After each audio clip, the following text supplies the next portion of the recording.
Hello, welcome to Local Anesthetic Podcast, LAPodcast, your regular injection of bizarre, weird, strange news from across the world, and of course locally. We're joined as always by Rob. I think I said it was episode 393, I can't remember if I did. It's 393, Rob. How are you? You look well. I'm very well, Alex. It's nice, the fact we got some June weather. I'm just enjoying the sunshine. It's a shame I'm working, I'll be completely honest, but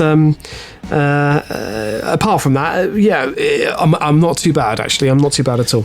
Well, last time we spoke, Rob, we spent a long time waffling on about holidays and various other things and strange people being, accosting us in car parks. Let's dispense of that this week. Less waffle, more stories used to be the slogan for LAPodcast. I mean, and extras. We do have some news. I know, so I was going to say to you, I remember you saying there was more news, so tell us the news, Rob.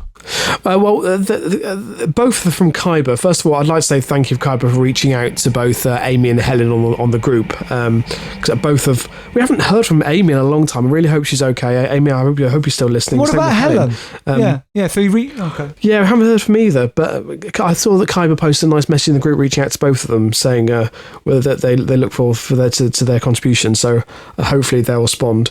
But also, Khyber shared this story, which he then, I think he spotted it on Instagram. And Khyber, I don't know why, but for whatever reason, I couldn't open the link that you very kindly posted. Well, I know, I think it was, I'm not sure it was from Kate Beckinsale's account, but I'm sure that was the name on it. But it was a story taken from the Daily Sport. I can't read the story, unfortunately, for whatever reason, because it's quite a low quality image. But Alex, the headline is, pouring popping candy under my foreskin was the biggest mistake of my life.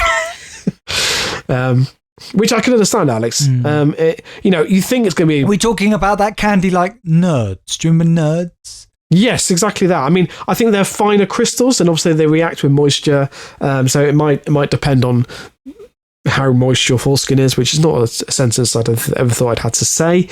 But also, I don't think it would be a pleasurable experience. I think it would get painful very quickly.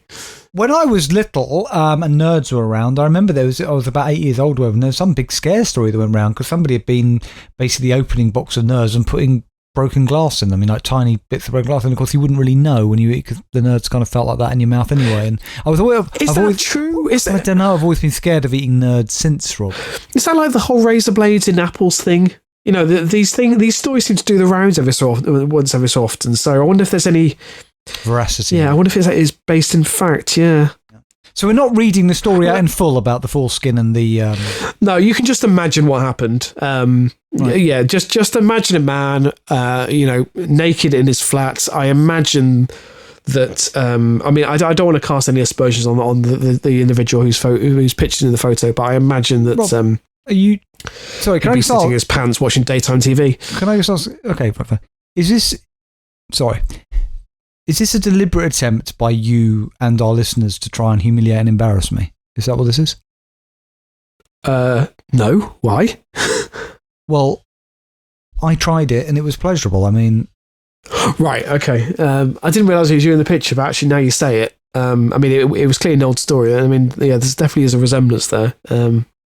I just thought you had more... Intelligence is the word I'm looking for there, but... The Daily Mail knocked on my door, asked for pictures of my cock. I said, fine. Yeah, right, okay. It was the Daily Sport. Daily Sport, okay. Well, I gave it to them as well. Rob. Daily Sport wouldn't have asked any questions, they just accepted the picture and moved on. Yeah, exactly. Well, Rob, talking of sort of intimate areas, I now need... Right, so I'm going to give you... We've got our sort of obligatory story from the Daily Mirror here. Yeah. It's by Susie Beaver, which, considering the content of the story, is quite humorous. It's from the 13th of May, going back a bit. Rob, this is a brilliant story, but I need you to see it because I want your opinions on it. So you're going to put this headline into Google or your preferred search engine. Rare condition causes woman's boobs to grow 6 cup sizes in 14 months. Okay. Size is 14 months. Okay, now, right. Let's have a look. So don't click on the. You can click on. Don't click on the article yet, because I want you to click on it when I tell Alex, you. Can I? Okay. Yeah, go on. What were you going to ask me? So which paper is it from? Daily Mirror. Daily Mirror. Okay, I've got it here.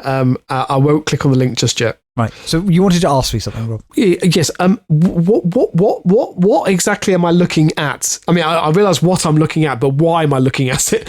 Right. I'll tell you why. So a woman. Let me get into the story. A woman living with a rare condition has been left with O-cupped boobs, which grew 6 sizes in just 14 months.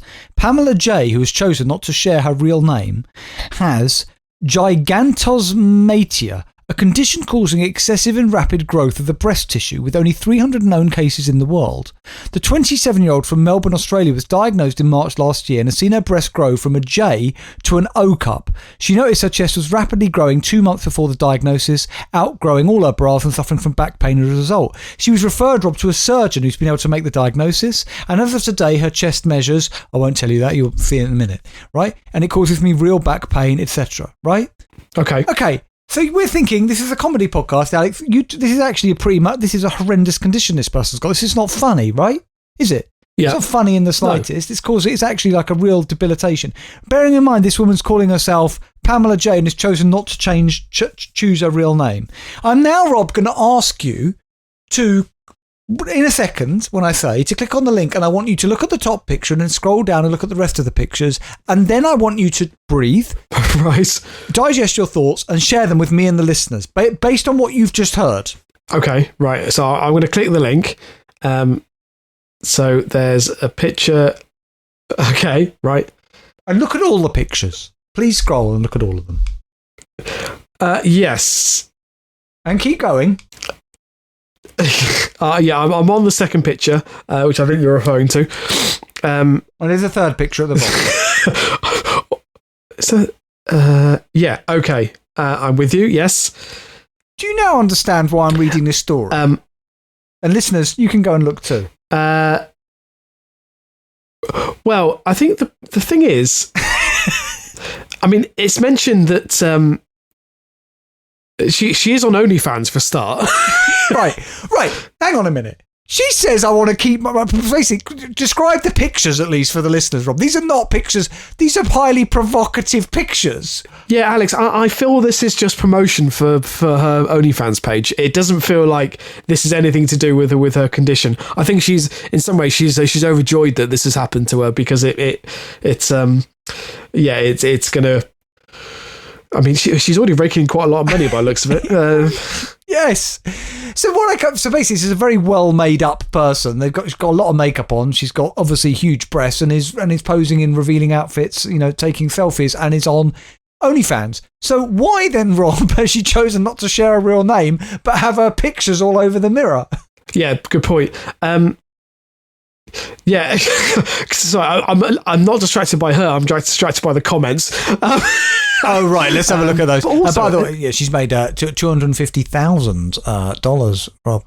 But I also say, Alex, I mean, 34J breasts are pretty sizable as they are. Yeah. So you were agreeing with me, Rob. This is about promotion, correct? I can't read the comments. Absolutely. This is not about her condition in the slightest. Well, we do. I mean, listeners need to look at through. I can't load the comments, Rob. Can you tell us some comments? Sure. So, Primidi says that, my friends, is what's known as the humble brag. Pinky Poo says nice tats. Mick says, is it contagious? Asking for the missus. Treacherous. A lot of sort of sexist comments then. Yeah, Treacherous Home Office says her waist looks like it's been photoshopped, which I would agree with, actually. It does look like that. Totally out proportions as well as the puppies. Anything else? Fergie123. Puppies are a reference to dogs and not anything else, correct? No, absolutely in relation to her breasts. Brizzle Baba says doesn't want to give her full name but happy to have several pictures on show. Wonder why. Lots of clothes you can't wear because it's too revealing. Yep, you can only look if you pay me. So do so. Yawn. Yeah, I think people are very much taking your side, Alex. Okay, let's move on. Right, Rob. My next story, I love, and I'm going to tell you right now, Rob. Apparently, in America right now, there is a documentary about this story that I'm going to read you, which is extraordinary. One of the most extraordinary stories we've ever read on the podcast. It's being broadcast. I don't know when it will come to the UK. I have to tell you, I cannot wait to see it. Okay. Rob, oh God, there's going to be so much to talk about. This is from Insider, the website. It's by Jane Ridley from May the 28th. Rob, just prepare yourself here. I think this is one of the greatest stories I've ever read. Headline: a family thought they were adopting a 6-year-old girl. Now they claim she's a con artist.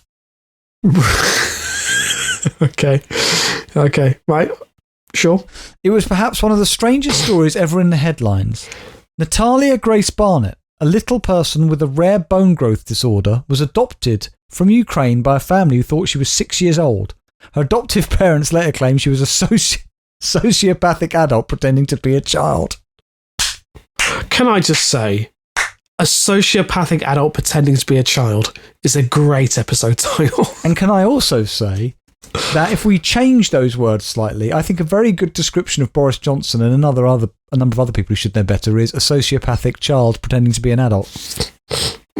Cannot disagree with that, absolutely. Right. Michael and Christine Barnett of Indianapolis said Natalia wanted to harm them and their biological children. Meanwhile, authorities charged the parents with neglecting their disabled daughter. The convoluted tale is chronicled in the new docuseries The Curious Case of Natalia Grace on Investigation Discovery, which is a niche channel if ever I've heard of one. So yeah. If I manage to find it, Rob, I'll send them to you. The filmmakers tried to find out the truth behind the affair. Michael Barnett defended himself during extended interviews. Christine Barnett and Natalia chose not to give their sides of the story. Speaking in the series, Michael Barnett, who is now divorced from Christine, said the family was living with a con artist and a psychopath. Right.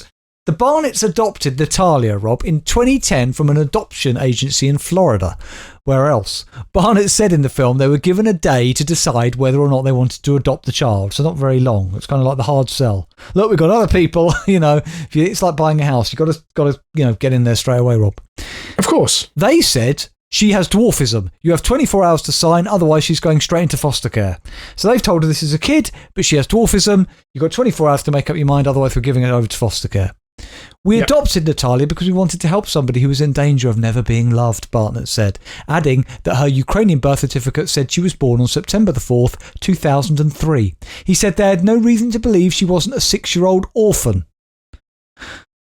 She had a rare kind of dwarfism that can cause skeletal abnormalities and issues with vision and hearing. She was barely 3 foot tall, and I'm looking at a picture of them holding her as you would a 6-year-old child, Okay. In the film, Barnett said that Christine gave Natalia a bath a day after the adoption. He said his ex-wife was shocked to discover, this is a bit graphic, that their brand new little girl had... Yes, yeah, okay. Barnett said Natalia displayed disturbing behaviours, such as urinating and defecating in the car and smearing windows with feces. In public... Sorry? In public, he said she'd throw herself out of the passenger door of the car for attention. The idea was to look like a poor, helpless little girl, he said. He said in the documentary that she started hoarding knives and once told him, I'm going to kill you in your sleep. And Sorry, hang on. At what point do you just get her in the car, strap her in and take her straight back to the adoption agency? This is like Chucky, Rob. Yeah, it absolutely is. Another time, the father said she appeared at the foot of the bed with a knife in her hand. Jesus Christ. I can't wait to watch this documentary. Barnett also accused Natalia of trying to poison his wife, Christine, by pouring cleaning supplies into her coffee, shoving her against an electric fence, and threatening to stab her older brothers. Oh my God. Alex, this is horrendous. She was doing everything. Go on. But why is she trying to do this? Because, these people haven't done anything to her whatsoever. They are just trying to help. Well, that's it. No, hang on, you don't know that. She was doing everything possible to cause harm or cause mental distress to the family. Interviewed in the series, Natalia's eldest brother, Jacob Barnett, said he didn't feel safe around Natalia. He added, "I was just scared." Natalia spent time in the state mental hospital, where Michael Barnett said a therapist diagnosed her as a sociopath. A number of hospital staffers who spoke in the docuseries on condition of anonymity said she was released after making inappropriate sexual remarks to male patients. God, okay. Have we ever had anything like this, Rob? No. By then, Rob, the Barnetts were convinced their daughter was an adult. They said her Ukrainian birth certificate had been forged.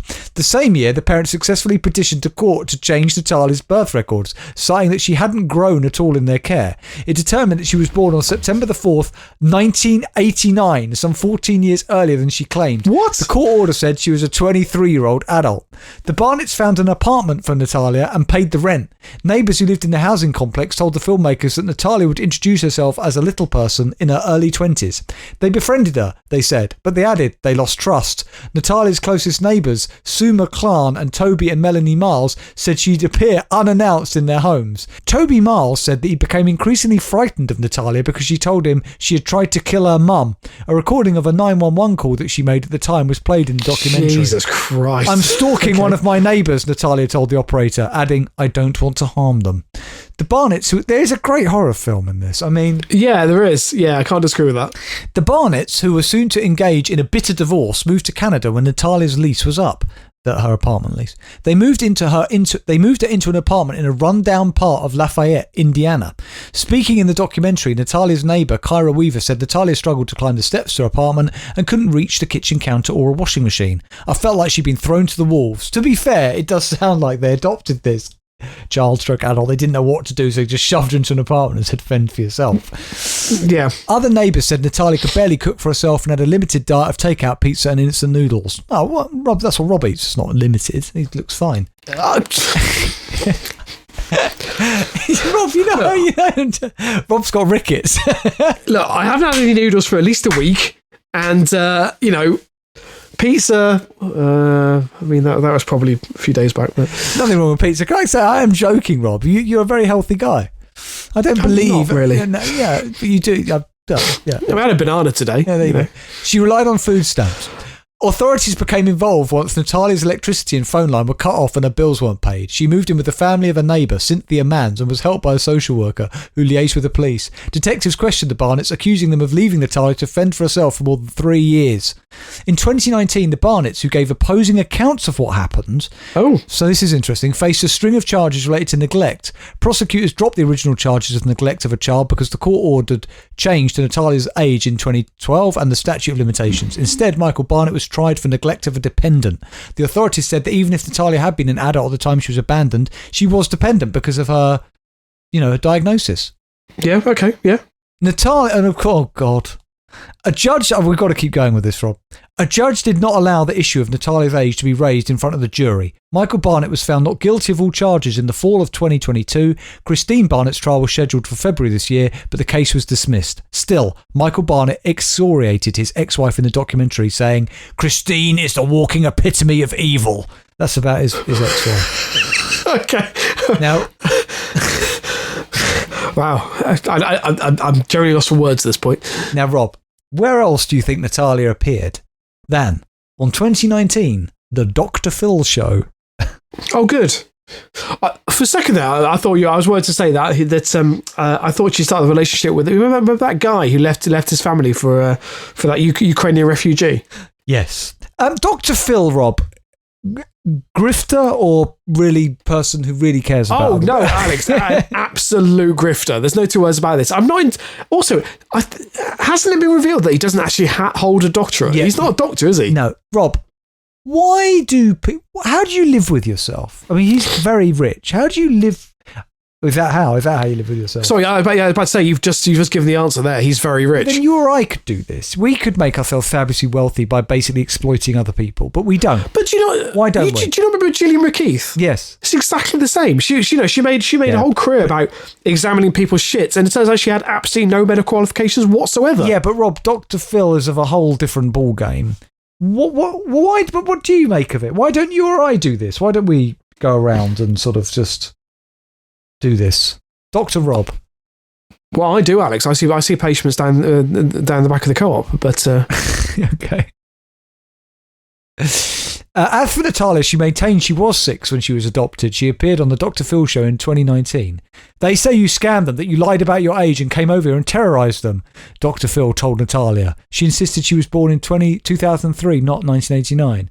You say you were 16, Dr. Phil said during the interview. He then asked, Are you a 30-year-old scam artist? That's a bit rich. No, Natalia replied. Are you a scam artist like I am? Yeah. Now, in the eyes of the law, she's a 33-year-old woman. Whatever the case, speaking in the documentary, Michael Barnett said he had compassion for Natalia, even though she testified against him in court. He said they exchanged a discreet wave after the jury gave its verdict. What? I looked her directly in the eyes, Barnett said in the series, adding, I mouthed to her, this is hard. I'm sorry. And I assume he was talking about the court case. Yes.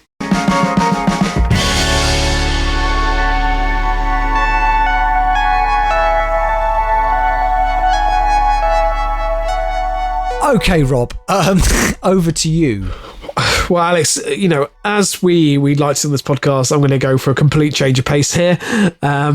So this story is from, I think we have featured this paper before, but I'm not entirely sure. It's from the Shropshire Star. It doesn't ring a bell, but my memory isn't that great. No, I'm not entirely sure that is. Maybe we haven't.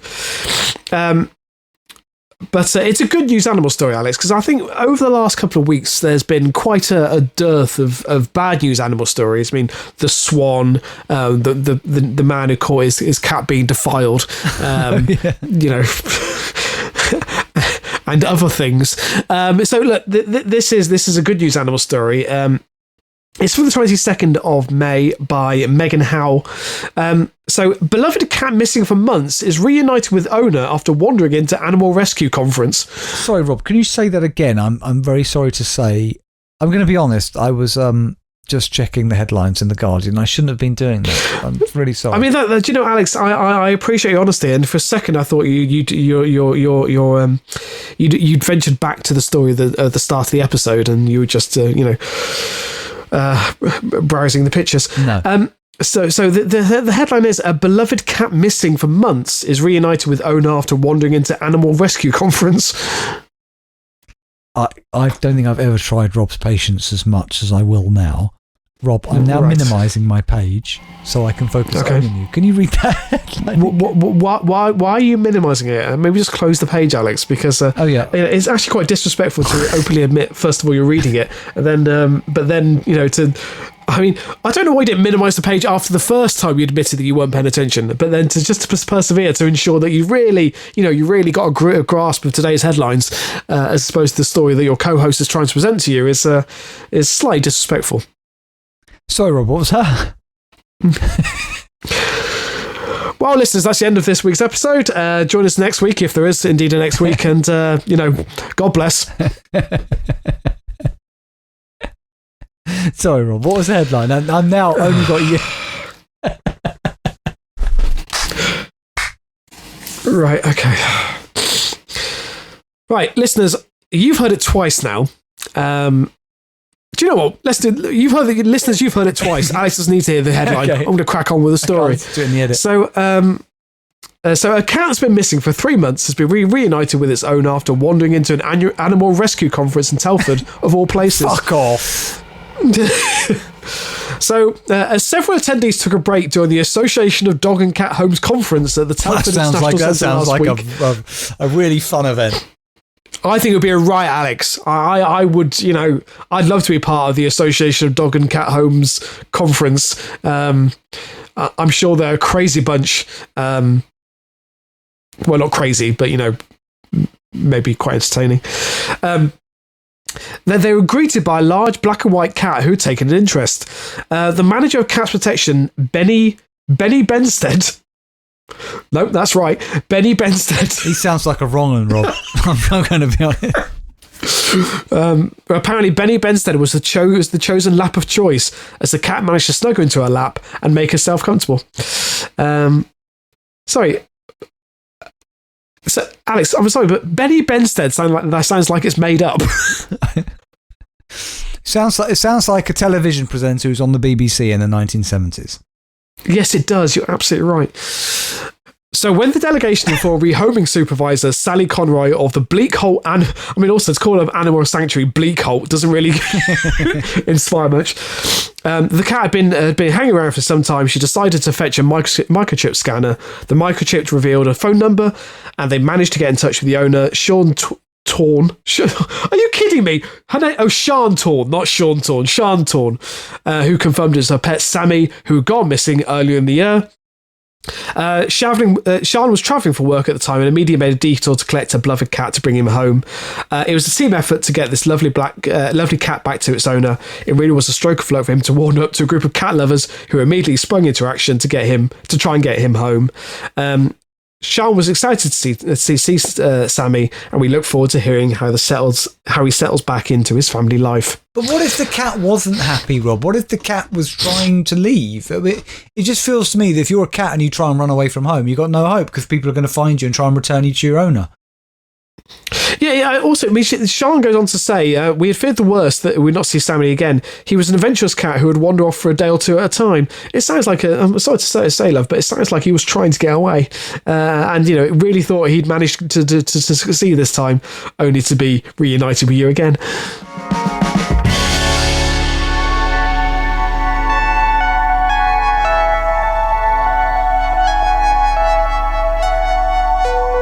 Okay, Rob, before we get on to Lisa's story, I've got a great story here. It's from BBC News. It was from a few days ago by Matteo Bulalo. By Matteo Bulalo. I can't say this word.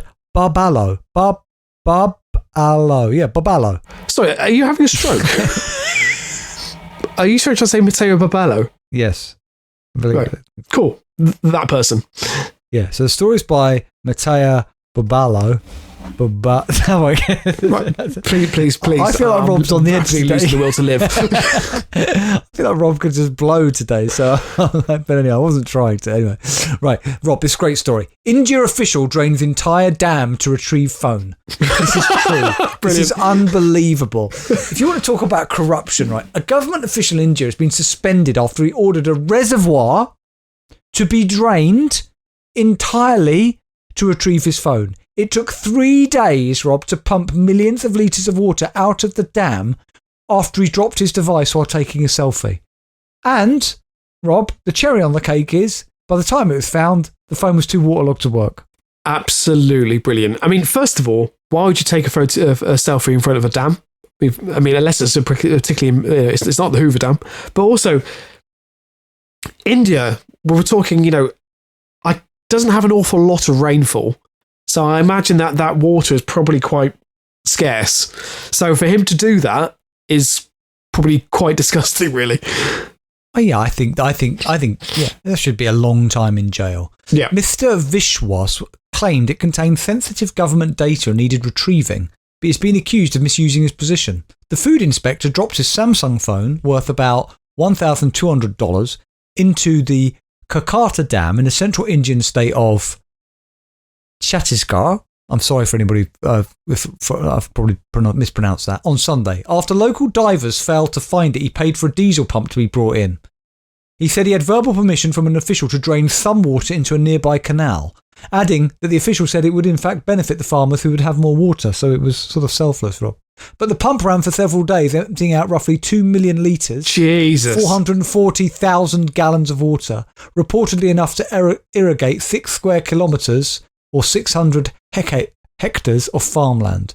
His mission was stopped when another official from the Water Resource Department arrived following a complaint. He has been suspended until an inquiry. Water is an essential resource and it cannot be wasted like this. Mr. Vishwas has denied misusing his position and said that the water he drained was from the overflow section of the dam and not in usable condition. But his actions have drawn criticism from politicians, with the state's opposition BJP party's national vice president tweeting, "When people are depending upon tankers for water facility in scorching summers, this officer has drained 41... It's drained so much water which could have been used for 1,500 acres of land." Well, what's the furthest you go, Rob, to retrieve a phone? For me, it would be hand in the toilet. If you dropped it on a railway, are you going to go down onto the tracks and get it? I don't think you are. Alex, as, you know my love of trains, but also a deep respect for the railways. And so, no, unless there's a level crossing or some sort of, path that I can access, then no, I would not just be walking onto a railway line. Also, I think you're right. The hand down the toilet is probably the furthest I go. I mean, also, I would also be considering what's currently in the bowl. If it was quite a loose stool, then maybe not. Really, you just sacrifice the phone? I wouldn't sacrifice the phone for some loose stool, Rob. Alex, I'm not sure that I would ever want to be in a position where I'm trying to remove feces from a charging port with a cotton bud. But Rob, it's your shit. And that makes it okay, does Alex? Well, you dumped it, Right. Yeah, true. Yeah. I think I'd still take some issue with it. I think, would you still use it, Alex? Would you still, knowing the fact that phone had been covered in shit, you would be happy putting that to her and making a call? Yeah, I wouldn't really. Yeah, look, Rob, it's shit, It's shit. We're surrounded by shit all the time. We might not be able to see it, but it's everywhere, I reckon. Yeah. I think that the particles would be in every potential hole in that phone. I think you'd have to write it off. No, that's not what I was saying, Rob. I was saying that you're being too precious here. I'm saying shit's everywhere. Right. It's all around you, mate. You live with a child. You're probably ingesting shit all the time without realising it. You can't worry about things like that. I don't eat shit, Alex. I don't like those accusations. I had no idea, Rob, you were such a clean freak. I think for me, I'd always know that this effectively is a shit phone, And regardless of it's how your shit, Rob. To quote Dr. Phil, own your shit. I don't know if he said that. Sounds like the kind of thing he might. It sounds like some of the shit he'd be spouting. But I think I would just claim the insurance and just go from there. I'm not sure the insurance would cover your bloody phone. They'd say to you, what? You're like, you don't want to take the shit out of the charging port with a cotton bud. Alex, I don't know about your insurance, but mine covers accidental damage, and I would say that a shit in a charging port would be classed as accidental damage. I mean, it's not like I've intentionally shat into the charging port myself. Again, not a sentence that I ever thought I'd have to say. But, this podcast is full of firsts, so...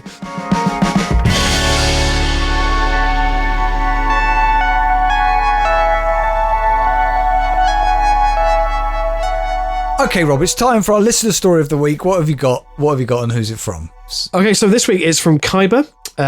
Brilliant. From the BBC News website. It's a recent story by Angie Brown. And Alex, it's our old friend, or at least it features our old friend, Uri Geller. The famous spoon bender. Spoon bender, Ben Spoon. Can I just say, well, at what point are we going to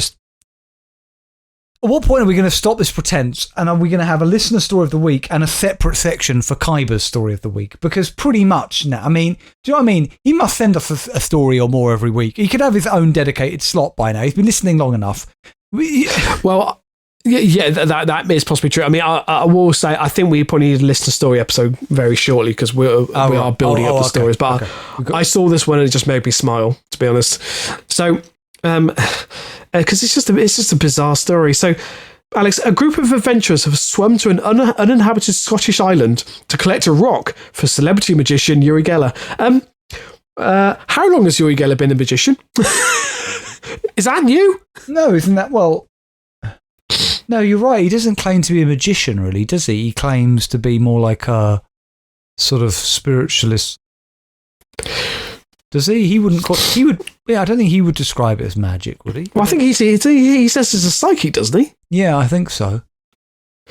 So apparently the salty Selkies, who are this group of swimmers, really, they swam 2 kilometres to Lamb Island in the Firth of Forth, which is owned by the self-proclaimed psychics. Apparently, Uri Geller owns an island in Scotland. Of course he does, yeah. Yep. So Geller had asked the swimmers to bring back a small piece of the island to put in his museum in Jaffa, Israel.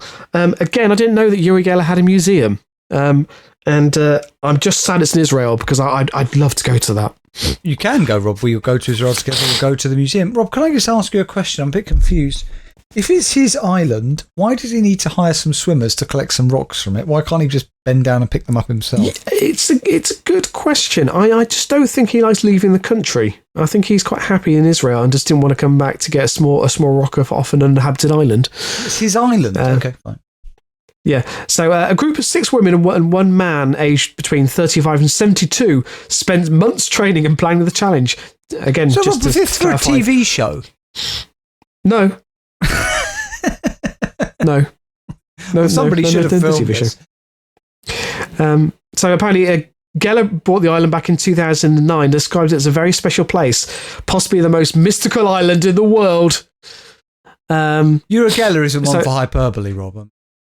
No, you're right, Alex. Absolutely. So boats cannot moor there, and the tides and currents in the area make it a dangerous expedition for the swimmers. So Meg Maitland, who found the rock, said we had to be very careful because the way the tides run, we could get swept along the coast. The further forth is like a funnel; it drains very quickly. We had to make sure that there were near perfect conditions, and there is low tide. Do we want to hear from the bender himself? Sorry, from Uri himself. Yes, of course. So, speaking from his home in Tel Aviv, Geller said he was delighted by the swimmers' achievements. The 76-year-old said, I'm very happy they did such an extraordinary feat for me to have a small piece of my island here in Jaffa. I feel part of Scotland and will come back to visit my island again. But I can't be bothered right now, so I've hired some people to undertake military-style training to dive and... What did they do? I don't understand. They trained for months in order to collect a rock off this island. What was training? Sorry, where was it? Sorry. Because it's a 2-kilometre swim to get to the island. Well, you can't take a boat? No, because of the conditions. You can't moor boat there. So sorry, how does he get to the island? That's a good question, actually. So he stayed on the island for one night in 2012 with his brother-in-law, Sheppy Strang, and Yorkshireman Andy Strangeways. What? An adventurer who slept on all of Scotland's 162 islands, larger than 10 hectares. How does Uri get to the island? Is he swimming 2 kilometres? Well, strangely, it says he said that apparently he got there by motorboat. So why couldn't they get there by motorboat? Why is he making them swim? I don't get it. Yeah, I don't. It doesn't quite say. He did say that when he went to visit the island back in 2010, he forgot to take a rock with him. Oh, okay. So the reason he got in contact with this group is apparently they swam past the island back in 2021, and so he tweeted them to ask whether they could collect a rock for him to put in his museum. But this is the epitome of self-indulgence, Uri. Not only is buying an island very self-indulgent, an island that you very rarely go to that you didn't need to own, but actually then saying to some people, would you mind picking a rock up for me from my island so I can stick it in a museum? Yeah. You've lost perspective of your own place in the world, Uri, with that. Alex, I don't know what you're talking about because since buying Lamb Island, Geller has elevated its status to a micronation and has a flag, constitution and anthem. So I don't know what you're talking about. How can it be a micronation when nobody lives there, apart from some rocks, and they're not living creatures? It can be a micronation. Alex... I've always said to you, he spent one night there back in 2010. What's the flag of? Does it have a lamb on it? I don't actually know. Let's have a look. Flag of Lamb Island. It's a dead lamb. Oh no, there is actually. Yeah, there is actually a. Oh God, is that it? What, a dead lamb? Oh God, it actually is. No. Okay, let me look at it. If this is the right flag. It looks like a bent spoon, which obviously Uri Geller has created. Is it an all-seeing eye? Yeah, on a pyramid. Flat, yeah, owned by Uri Geller. Yeah, that's it. It's an eye in a pyramid surrounded by, I think, it looks like it's been drawn by a child. Also, Alex, I realised we've just gone onto urigeller.com and you can actually become a citizen of the island for a very small donation of $1. Okay, I'm looking at it, Rob. I'm looking at the island. I mean, nobody could live there. It's not even that big. It's just a big rock with a bit of grass on it, as far as I can tell. Yes. Absolutely bizarre. There's a constitution. I like that. The island is friendly to all countries, peoples, and micronations around the world. The island declares special friendship towards Scotland. Listeners, if you want to know more, go to yurigeller.com if you have any inclination at all to do that. If you're going to donate, if you're thinking of wanting to become a member of this new nation, instead, donate the $1 to us and become a member of the nation of local anaesthetic listeners and supporters. And that's my plug. Please do that, LAPodcast.net. There's a PayPal button in the top right-hand corner. We've really enjoyed your company, everybody. As always, that was episode 393.